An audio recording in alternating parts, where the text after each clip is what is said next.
Alright, good morning everybody. I'm gonna just go over, someone mentioned in my chat this morning about happening to find a package, and they were talking about a Ruby gem, but I thought, hey, I haven't mentioned anything about package management. Well, hopefully quick review of that today. In Debian and Ubuntu and some others, you'll use the apt packaging system. In Red Hat, you'll find the Yum system that they use, and there's others. There's many other packaging systems, and if you have them, you should use them. You should learn how to build packages and all that, but today we're just going to take a look at what that means for a Debian Ubuntu system. So if you look in Etsy apt sources, okay, so here's where your sources are going to be defined. And you may have some others in sources.d. So it'll read in not only the ones in sources list, but sources.d. And you can specify multiple repos, so you can kind of add on packages from different providers and whatnot. Once you add a package, you'll want to do most of the things you'll do in your package manager, especially with regard to updating the cache or updating your packages or installing anything, you'll need to do is root. So apt. So there's I don't really know the distinction between apt-get and aptitude, but they both look at the same databases. So I'm going to do, since the aptitude is kind of the later, newer command to use. So I'm going to just do aptitude update.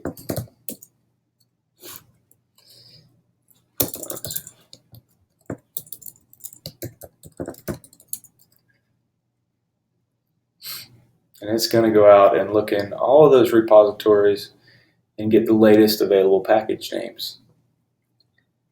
If you're doing, say, user data or some sort of init script, some sort of bootstrapping script, you'll likely want to do an update, before you start upgrading your packages and whatnot, or trying to install, because it may not find it. If it doesn't find it in its local kind of list of packages, it may just fail. So you need to run the update first. So now I could do aptitude search Ruby, and it'll show me all the packages. Then you can pair that with pair that with your grep, because as far as I know, the search is kind of rudimentary, but with a grep you could find something like reading in the description. So I found this. Okay, I'll install that. So I could do aptitude install ruby-xml simple. Okay, and it might prompt me whether I really wanted to install that. I could skip the prompt with a -y. So again, in like a bootstrap script, you probably want to use the -y. There's also a -y in Yum. One of the great things about package managers is that it will try to resolve dependencies for you. Like I could just go wget a .deb file, which is what a package is, the suffix of a Debian package. But just snagging the deb file and trying to install that won't resolve the dependencies for me, where the package manager will. Package managers also assist with security. The packages can be signed and kind of verified that they came from who you expected. You're going to assign each source. You're going to accept the signature or the key, public key from that source. And so any package that comes from that source will likely be signed. So you'll want to make sure that you do trust the maintainer of those packages before you accept that signature. So again, aptitude is synonymous with like apt-get, and apt-cache is when you want to do searching and showing. Show Ruby actions. Simple. Okay, I could have done aptitude show that package name. And it'll show you the different versions that are available. It shows you the MD5 sum and a good description, and tells you what any conflicts, like if XML simple like conflicts with XML advanced or whatever, some other package name. So in the case of Debian, the aptitude system is a kind of a proxy and helper for dpackage. So dpackage is, if you had just used wget to fetch a package, you would use dpackage like -i, package name, XML simple tab. Okay, and you would install that package. But again, if there were any problems with dependencies, dpackage would yell at you, and you could use like -f and forcefully install it, but that's not a good idea. But with dpackage, it might be handy for something like a -l.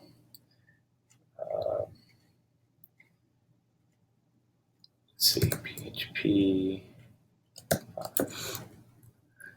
So I could list a certain package. I could show all packages. So I showed all packages in grep for PHP. I could probably remove a package, but you would really want to remove something with your package manager. Aptitude, remove PHP5. Probably don't really want to do that. I think it would give me a confirmation question. But yeah, use your package manager as much as you can. Even in your init scripts and so forth, and your configuration management, the more complicated it gets, the more it makes sense to just use your package manager to create a package. With a package that you create, the package kind of format allows for pre and post scripts, allows you to specify your dependencies and all that. And so it's as good as some of the Puppet and Chef and all those things are. They would recommend that, hey, once it starts to get complicated, just use a package so that your recipes and cookbooks and manifests can all be clean looking, while the package manager and the package that you've created does all the heavy lifting. All right, I hope that helps, and hope you have a good day. Any questions? Not for me. All right. Thanks so much, and have a good day.